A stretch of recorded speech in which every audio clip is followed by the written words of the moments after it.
Les étudiants du DSA risque majeur de l'école d'architecture Paris-Belleville et Paris-Val-de-Seine sont partis à Calais faire un travail sur la jungle de Calais.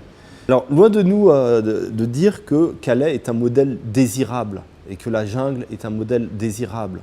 Le fait est que c'est un modèle qui existe. C'est un peu la forme française d'un modèle urbain en plein développement qui est le bidonville. On peut l'appeler bidonville, on peut l'appeler ville précaire, on peut l'appeler quartier informel.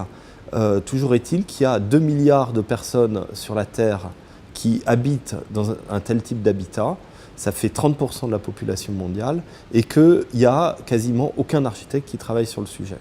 Or, cette ville, non seulement elle est en expansion, mais elle a des qualités. Elle a des choses qui intéressent les architectes, notamment en termes de développement durable.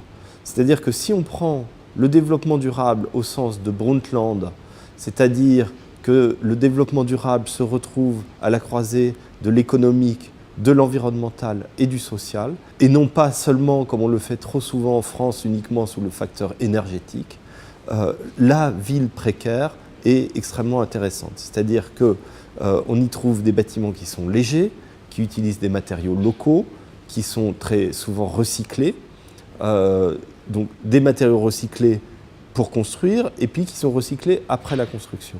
Ce sont des bâtiments qui sont inscrits dans les économies locales, encore une fois pendant la construction et après la construction. Et enfin, ce sont des bâtiments qui sont particulièrement adaptés aux usages, beaucoup plus finalement que dans les architectures contemporaines. C'est-à-dire qu'ils ne sont pas soumis aux mêmes règles, ils ne sont pas soumis aux mêmes problématiques, et en fait, ils sont extrêmement efficients au point de vue usage. C'est une leçon pour beaucoup d'architectes, et en particulier jeunes, d'aller voir ce qui se passe dans les bidonvilles. Il y a beaucoup de choses à apprendre.